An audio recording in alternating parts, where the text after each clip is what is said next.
Good morning students.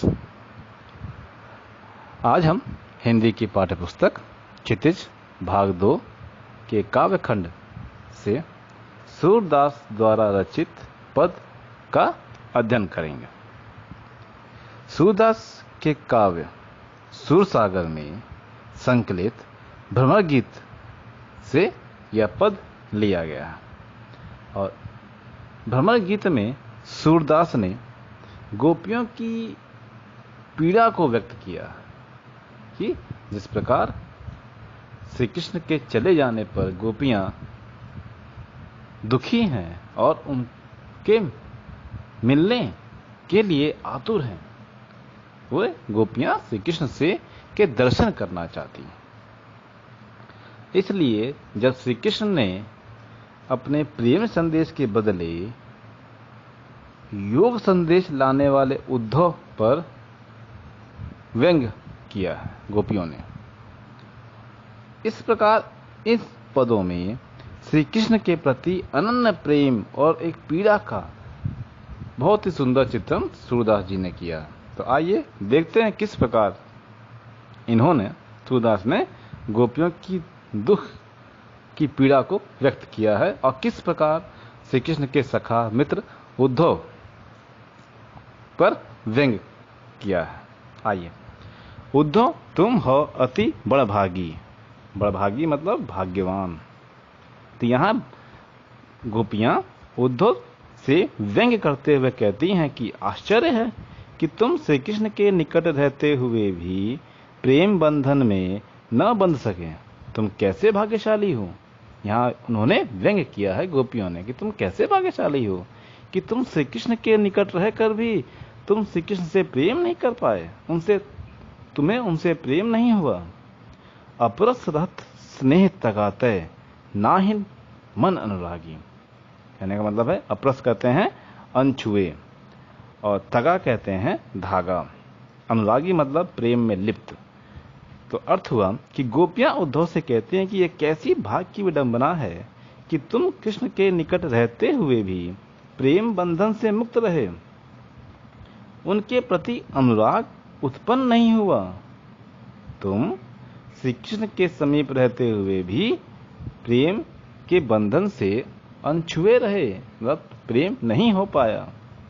आगे उन्होंने गोपियों ने क्या कहा, पुरैनी पात रहत जल भीतर तारस देह न दागी।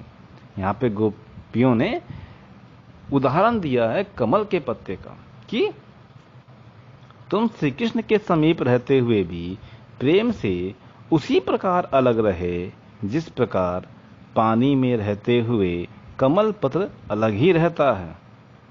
पानी की एक बूंद भी उस पर नहीं ठहरती। ठीक है, आपने देखा होगा जिस प्रकार कमल का पत्ता कीचड़ में ही रहता है लेकिन उस पत्ते पर पानी की एक बूंद नहीं रुकती, वो गिर जाती है।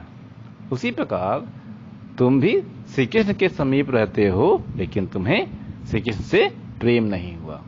यहाँ गोपियां एक वस्तु का और उदाहरण देती हैं, तेल से भरी हुई गगरी। कहती हैं ज्यों जल माह तेल की गागरी बूंद न ताको लागी। उन्होंने कहा है कि जिस प्रकार तेल युक्त मटकी को जल में डुबोने पर उसके ऊपर पानी की एक भी बूंद नहीं ठहरती, उसी प्रकार तुम भी कृष्ण के अति निकट रहते हुए भी प्रेम से सदा दूर रहे।